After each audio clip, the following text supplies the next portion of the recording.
আশা করি পরবর্তী ভিডিওতে এই যে ভ্যারিয়েবল রিংগুলার সাইজ আমরা কিভাবে বানাই। ওই জায়গার ডেপথ হচ্ছে 2500, যেখানে সবচেয়ে বেশি ডেপথ, এবং ওই মাথার ডেপথ হচ্ছে 1500। তো এই 1500 থেকে 2500 ভ্যারিয়েবল রিংগুলো আমরা কিভাবে মেজারমেন্ট করি, এই মেজারমেন্টগুলো আমি আমার পরবর্তী আর একটা ভিডিওতে দেখানোর চেষ্টা করব। আসসালামু আলাইকুম everyone, welcome back to my channel. আপনারা যারা আমার সাথে কানেক্টেড আছেন তারা জানেন যে আমি পিয়ার ক্যাপে একটা ভিডিও করছিলাম সাইটে গিয়ে। সেই ভিডিওতে আমি বলছিলাম যে পিয়ার ক্যাপে যে স্লোপটা থাকে, এই স্লোপের মধ্যে ভ্যারিয়েবল যে স্টিরাপগুলা, এই স্টিরাপের ডাইমেনশন কিভাবে আমরা বের করি এটা আমি এক্সপ্লেন করার চেষ্টা করব। পিয়ার ক্যাপের ডাইমেনশন রিলেটেড আইডিয়া দেওয়ার জন্য আমি একটা স্কেচ করছি এখানে। এটার স্কেলিং ঠিক নাই, জাস্ট খালি মেজারমেন্টগুলো মেনশন করা আছে। এই যে এটা আমার পিয়ার ক্যাপের লেন্থ, যেটা 21 মিটার, এখানে মিলিমিটারে ভ্যালুগুলো দেওয়া আছে। আর এটা যেহেতু এই যে পিয়ার ক্যাপের যে স্লোপটা আছে, এই স্লোপের এন্ডে হচ্ছে 1500 বা 1.5 মিটার। আর এই যে স্লোপের লেন্থ হচ্ছে 8 মিটার জুড়ে, তার মানে 8 মিটার জুড়ে স্লোপটা আছে। আর এই যে পিয়ারের মাঝখানে 5 মিটারে কোনো স্লোপ নাই, এটা স্ট্রেট পোর্শন। তার মানে কিন্তু এখানের যে স্টিরাপ গুলা বলতেছি আমরা, ওইগুলার হাইট কিন্তু এই 5 মিটার জুড়ে সেম হবে। আর এই পাশেও সেম 8 মিটার ভ্যারিয়েবল, আর এখানে 1500, মানে দুই পাশে মেরর আর কি, সেম ডাইমেনশন। আমরা যদি শুধু পিয়ার ক্যাপটা আলাদা করে দেখি, এখানে শুধু আমি স্টিরাপ গুলা দেখানোর চেষ্টা করছি। এই যে স্লোপের মধ্যে যে স্টিরাপের কিন্তু লেন্থ গুলা ভ্যারিয়েবল, যদিও এই সেকশনে যে স্টিরাপ শুধুমাত্র এরকম দেখা যাচ্ছে, এটাকে যদি আমি সেকশন কাটি তাহলে এই স্টিরাপ গুলা এরকম দেখা যাবে। যে স্টিরাপটা হচ্ছে আমি এর আগে ভিডিওতে মেনশন করছিলাম আমার, যে ওই ভিডিও লিঙ্কটা আমি ডেসক্রিপশন বক্সে দিয়ে দিব। তো ওইটা হলো আমরা এখানে 12 লেগ স্টিরাপ ইউজ করতেছি। এখানে হচ্ছে টোটাল 6টা স্টিরাপ আছে। এই 6টা স্টিরাপের ইন্ডিভিজুয়াল প্রত্যেকটা স্টিরাপের লেগ যেহেতু 2টা করে, তার কারণে 6 × 2 মানে 12 লেগ স্টিরাপ এটা আর কি। যেখানে এই যে রেড কালার যেটা দেখা যাচ্ছে, এটা হচ্ছে একদমই আউটার যে স্টিরাপটা, একটা সিঙ্গেল স্টিরাপ। পুরা এই যে পিয়ার ক্যাপ যেহেতু 2500 ডাইমেনশনের, এইদিকে 2500, এটা তো ফিক্সড 2500 উইথ আর কি। সেই 2500 থেকে এটা ডাইমেনশন হলো 2400, কারণ এই রডটাকে কেন্দ্র করেই কিন্তু ক্লিয়ার কাভার। দুই দিকে অল সাইড 50-50 ক্লিয়ার কাভার। তো দুই দিক থেকে যদি 50-50 বাদ দেওয়া হয়, এটা 2400। এই এতদূর পর্যন্ত ভ্যারিয়েবল পর্যন্ত এই রিংটা কিন্তু হাইটটা ভ্যারিয়েবল, এই যে কারণে এটা এখানে মেনশন করা আছে যে ভ্যারিয়েবল হাইট। আর এই যে হোয়াইট কালার যেটা দেখা যাচ্ছে, 4টা স্টিরাপ আছে, এটা সেম ডাইমেনশন, এই জন্য সেম কালার করা আছে। আর এই যে হুক গুলা কিন্তু অল্টারনেট করে দেওয়া। এরপরে এই যে মাঝখানে আর একটা আলাদা একটা স্টিরাপ, এই মাঝখানের আলাদা স্টিরাপ হচ্ছে একটু বড় সাইজের, কারণ আসলে প্র্যাকটিক্যাল কনসিডারেশন চিন্তা করেন যে আমি যখন এই রিবার গুলা বেঁধে ফেলি, এখানে তো আমি মেইন বার দেখাই নাই, এখানে জাস্ট খালি স্টিরাপটাই দেখানো আছে।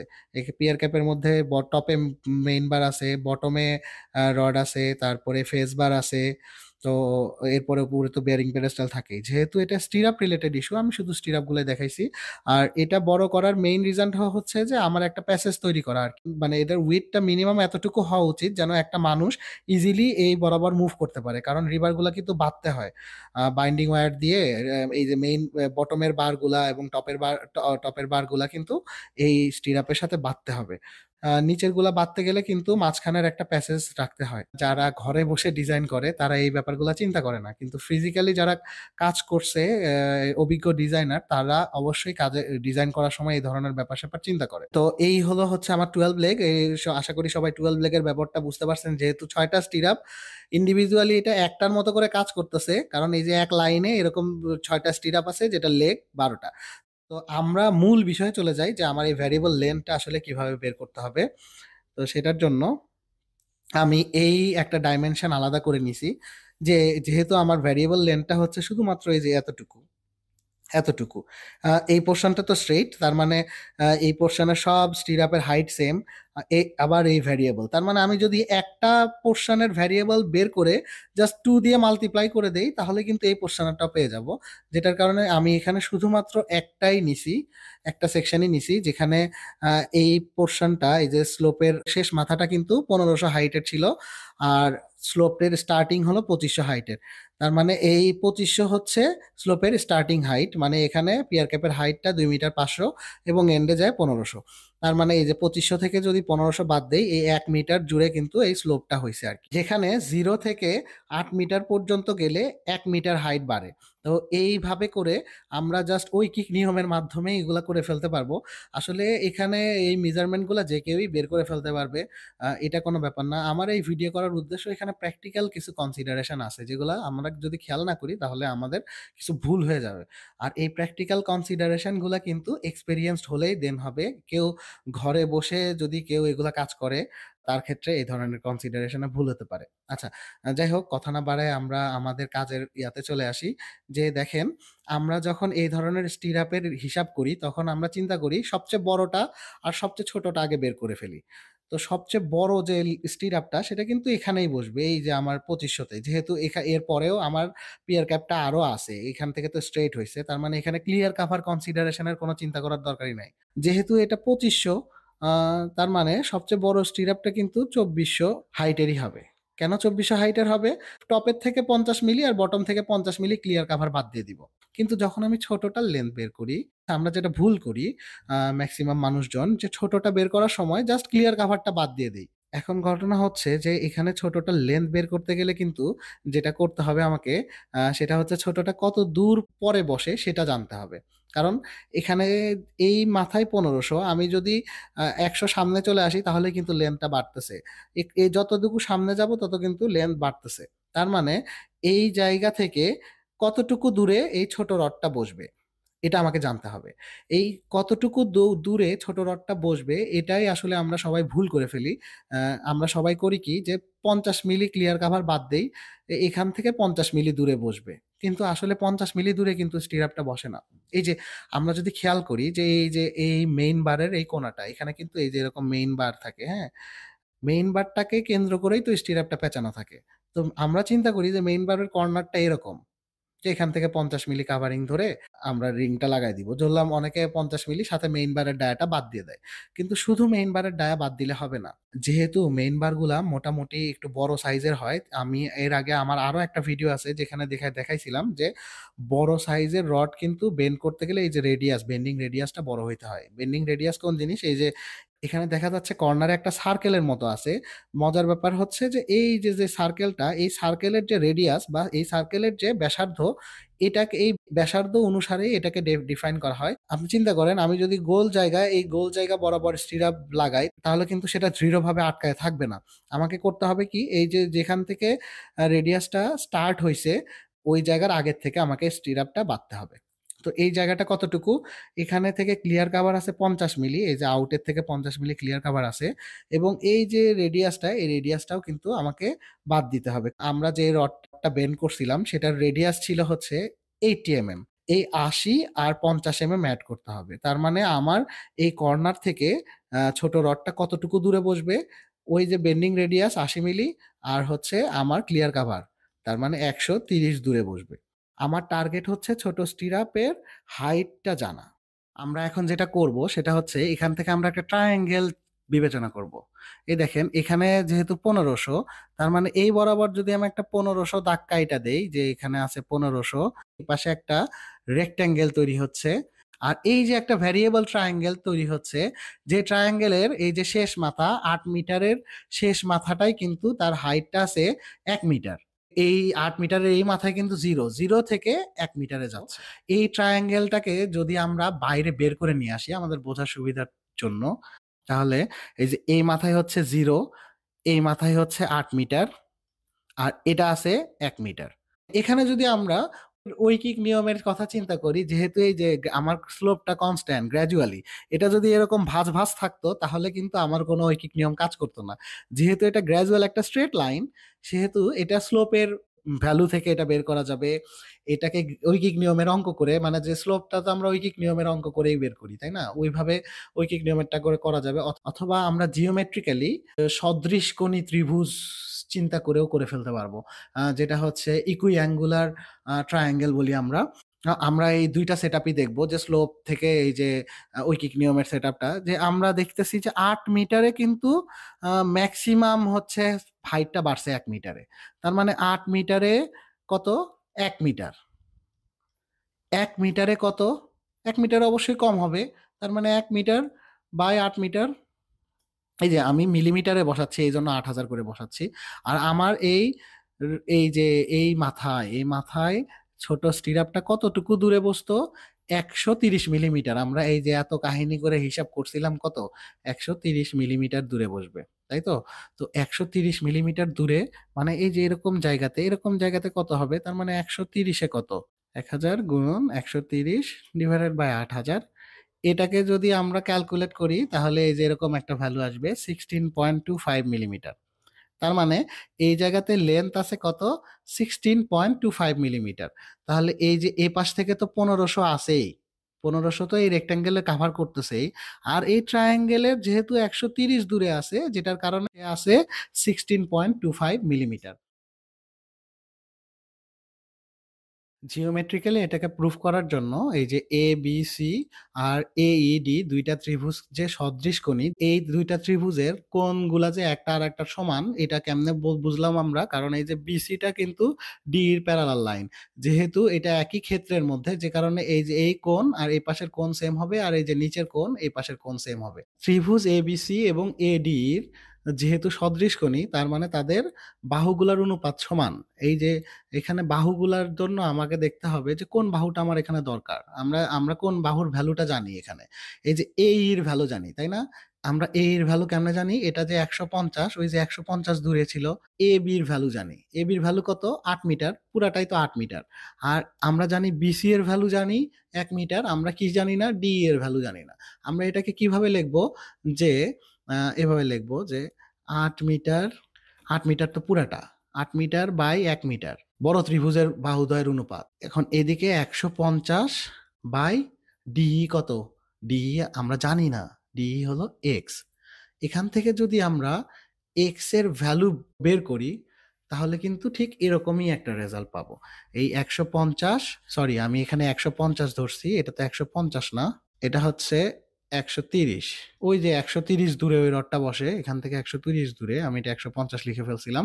তো 130 বাই এক্স, এই যে এখান থেকে দেখা যাচ্ছে ইকুয়েশনটা কিন্তু সেম, যে 1000 ইন্টু 130 ডিভাইডেড বাই 8 মিটার। এটাকে করলে কিন্তু 16.25ই আসে, সেম জিনিস। তো আমরা এই সদৃশকোণী ত্রিভুজ চিন্তা করেও কিন্তু এইটা সলভ করে ফেলতে পারি। অনেক কথা বলে ফেললাম এই দুইটা লেন্থ বের করতে গিয়ে। আমাদের টার্গেট কিন্তু ভোলা যাবে না। আমাদের টার্গেট কি? আমাদের টার্গেট হচ্ছে ছোট স্টিরাপের লেন্থটা বের করা। আমরা কি ছোট স্টিরাপের লেন্থ বের করতে পারছি? না, আমাদের ছোট স্টিরাপের লেন্থ বের করা এখনো শেষ হয় নাই। আচ্ছা, ঘটনা হচ্ছে আমরা এখান থেকে কি করছিলাম? 2500 বেলায় কি ক্লিয়ার কভার বাদ দিলাম না 50-50 করে? তো এখান থেকেও কি ক্লিয়ার কভার বাদ দিতে হবে না? এখান থেকে কিন্তু 100 বাদ দিতে হবে। যদি আমরা 100 বাদ দেই তাহলে রেজাল্টটা পাবো 1416.25 মিলিমিটার। এই যে ছোট স্টিরাপের লেন্থ পাইলাম 1416.25 মিলিমিটার।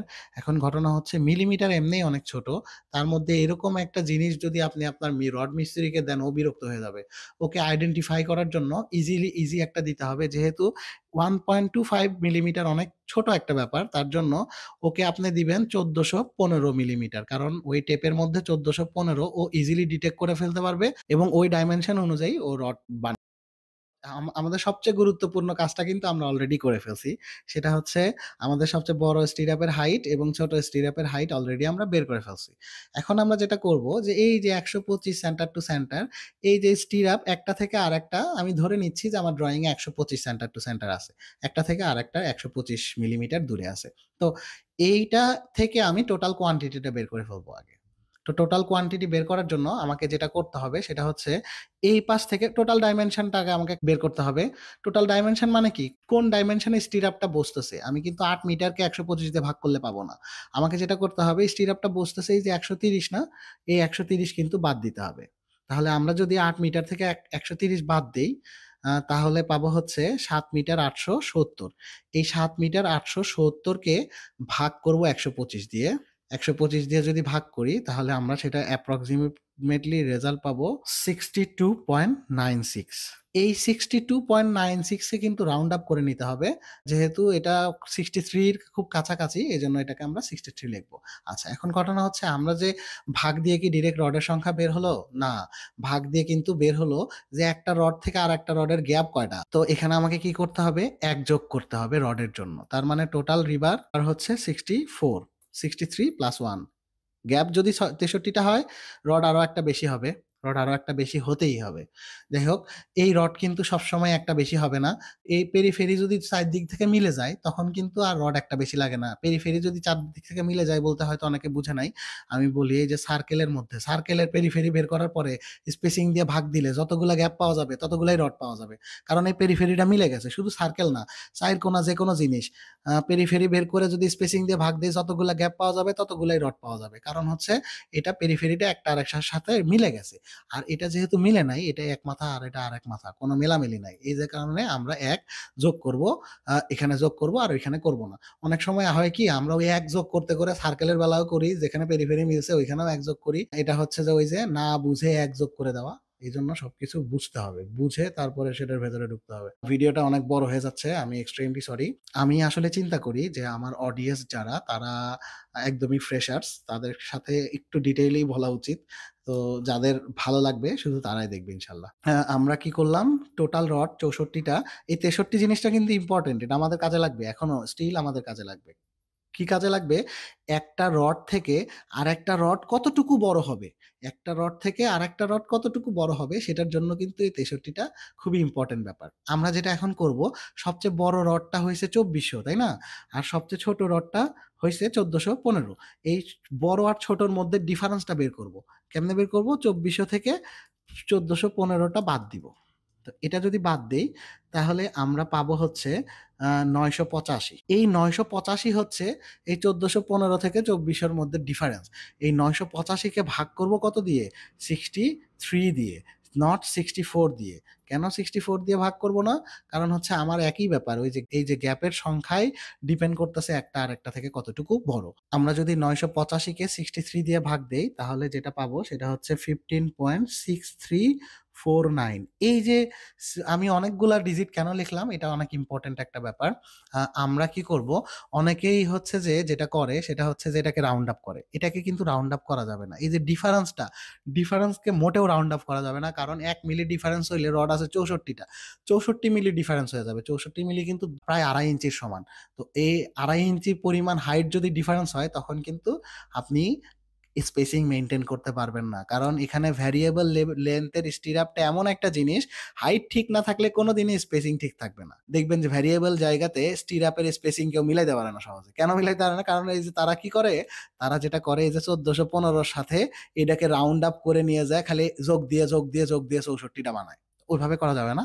আমাদেরকে যেটা করতে হবে সেটা হচ্ছে সেটার জন্য আমরা একটা এক্সেল ফাইলে চলে যাব। এই যে আমি এখানে এক্সেলটা বানায় রাখছি। এই যে এটার জন্য কি করছি, আমরা একটা এক্সেল ফাইল বানাবো।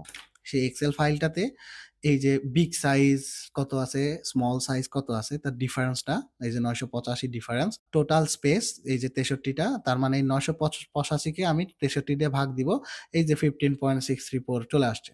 আচ্ছা, আমরা এখন যেটা করব সেটা হচ্ছে এই যে 1 থেকে 64টা পর্যন্ত ডাক দিব, কারণ রড কয়টা আমার? 64টা। স্পেসিং যে কয়টাই হোক আমার কিন্তু রড 64টা মাপ লাগবে, হ্যাঁ? তো এই 64টার জন্য 1 নাম্বারে কি করব, 1415 মিলিমিটার বসায় দিলাম। যেহেতু আমার সবচেয়ে ছোটটা 1415 মিলিমিটার। এরপরে কি করব, গ্র্যাজুয়ালি এই যে 1415-র সাথে 15.634 মিলিমিটার এভাবে যোগ করতে থাকবো, যোগ করতে থাকবো, যোগ করতে থাকবো। এটা কিন্তু ওই যে জাস্ট খালি ফর্মুলা আছে, একটাতে বসায় দিবেন, টান দিবেন, হয়ে যাবে। 64 পর্যন্ত টান দিয়ে দেখবেন অটোমেটিক্যালি এই যে 2.400। এই যে আমি ডেসিমাল গুলাকে ইগনোর কেন করলাম না এখানে, এখানে ডেসিমাল গুলাকে আমি ইগনোর করি নাই, কারণ হচ্ছে এই 64 যদি আমি ইগনোর করতাম 64 নাম্বারে আইসা কিন্তু 2400-র খুব কাছাকাছি থাকতো, একদম পারফেক্টলি 2400 হইতো না। এটাও ইম্পর্টেন্ট ব্যাপার না, 2400-র কাছাকাছি গেলেও সমস্যা নাই। কিন্তু মেইন ইম্পর্টেন্ট ব্যাপারটা হচ্ছে যে আপনি কি আপনার রড মিস্ত্রিকে এইরকম ডাইমেনশন দিবেন, তাহলে তো আপনারা পাগল বলবে। ওকে কি করতে হবে, এটা রাউন্ড আপ করে দিতে হবে। ওকে ইন্ডিভিজুয়াল একটা রাউন্ড আপ, যেরকম এই যে 1430, এটাকে আপনি 1431 লিখে দেন, কিন্তু ওকে বলবেন, ওকে কি বলবেন, ও কিন্তু 1430 ডিটেক্ট করতে পারবে। 31 পারবে না তা বলতেছি না, কিন্তু 1 মিলি ডিফারেন্স কেউ তো রড কাটার সময় তাড়াহুড়া ওই 1 মিলি ডিফারেন্স কেউ করবে না। ওকে এটা পারফেক্টলি আপনার ভালো হয় 1430 করে দেন, অথবা এই ডাটাটাই ওকে দিয়ে বলেন এটা যেহেতু 1431 আছে, কার কাছাকাছি, 30-এর কাছাকাছি, তাহলে 30 বানাবি। তো এটা যেহেতু 1446 আছে, কার কাছাকাছি, 1445-এর কাছাকাছি কাছাকাছি, তার মানে 45 বানাবি। এই যে 1462 আছে, তার মানে কি এটা কার কাছাকাছি, 1460-এর কাছাকাছি, 1460 বানাবি। দেখেন প্রত্যেকটাতে ২ মিলি ৩ মিলি ভেরিয়েশন হলে রড কিন্তু সেম জায়গাতে থাকবে। কিন্তু আপনি যদি ইন্ডিভিজুয়াল ১ মিলি ১ মিলি করে ভেরিয়েশন বানায়া এই লাস্টে চলে আসেন তখন কিন্তু দেখবেন যে আপনার এই ২৪০০ আর মিলতেছে না। তো যাই হোক এই ব্যাপারটা অনেক ইম্পোর্টেন্ট। এটা আমাদের সবার খেয়াল করা উচিত। এইভাবেই হচ্ছে যে আমরা এই ভেরিয়েবল লেন্থে ভেরিয়েবল হাইটের রড বানাই। ভিডিওটা অনেক বড় হয়ে গেল। আমি অত্যন্ত দুঃখিত। আর আমি চাই যে এই ভিডিওগুলা তারাই দেখবে যারা শুধুমাত্র এই ব্যাপারগুলা নিয়ে ইন্টারেস্টেড। ধন্যবাদ সবাইকে। আসসালামু আলাইকুম।